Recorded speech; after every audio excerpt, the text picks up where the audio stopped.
Sir, Rashmika Mandanna, Vijay Devarakonda రీసెంట్‌గా marriage చేసుకున్నారు. Yeah! అయితే వీళ్ళ మ్యారేజ్‌కి సంబంధించి ఇప్పుడు చాలామంది స్టార్ కపుల్స్ అనేటప్పటికి ఏదో ఒక డిస్టర్బెన్స్ అనేది చూస్తూ ఉంటాం. చాలా స్టార్ కపుల్స్ డివోర్సెస్ కూడా తీసుకుంటున్నారు. సో, వీళ్ళ జాతకరీత్యా వీళ్ళిద్దరి బాండింగ్ ఎలా ఉంటుంది? వీళ్ళిద్దరి రిలేషన్‌షిప్ ఎన్ని రోజుల వరకు కొనసాగుతుంది? విజయ్ దేవరకొండర, రష్మిక. సో, కేవలం అంటే వీళ్ళు స్టార్.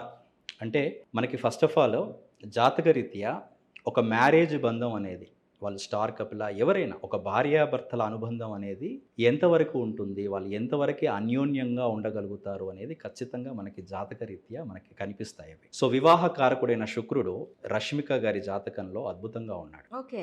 భర్త కారకుడైన గురుడు మూల త్రికోణంలో అద్భుతంగా ఉన్నాడు. విజయ్ దేవరకొండకి తన జాతకరీత్యా, రష్మిక ఆ జాతకరీత్యా వీళ్ళ ఇద్దరికీ కూడా జాతక పొంతన అనేది చాలా అద్భుతంగా ఉంది. వీళ్ళకి పంచమ భాగ్య స్థితిలో అంటారు. అంటే రష్మిక రాశ్యాధిపతి శుక్రుడు, విజయ్ దేవరకొండ ఆ రాశ్యాధిపతి బుధుడు. బుధుడు is a communication planet. Okay. శుక్రుడు వచ్చేసి ఫ్యాషన్, బ్యూటీ రిలేటెడ్‌కి సంబంధించిన ప్లానెట్. సో, వీళ్ళిద్దరి మధ్య ఆకర్షణ అనేది చాలా అద్భుతంగా ఉంటుంది. హ్మ్. అది ఒక అంటే ఎమోషనల్ బాండింగ్ అనేది కూడా చాలా అద్భుతంగా ఉంటుంది. వీళ్ళ జాతకరీత్యా వీళ్ళ యొక్క జాతక పొంతనలు అంటే మనకున్న ఆధారాల పరంగా అన్ని రకాల విశ్లేషణలు మనం చేసిన తర్వాత ఈ స్టార్ కపుల్ అనేది చాలా అన్యోన్యంగా చాలా కాలం అనేది ఖచ్చితంగా ఉండబోతున్నారు. అయితే వీరికి సంబంధించి ఏదైతే నేను పంచమ భాగ్యస్థితి అన్నానో హ్మ్. వీళ్ళ మ్యారేజ్ అనేది ఒకరికి ఒకరికి ఒక సక్సెస్‌ని ఇవ్వబోతుంది.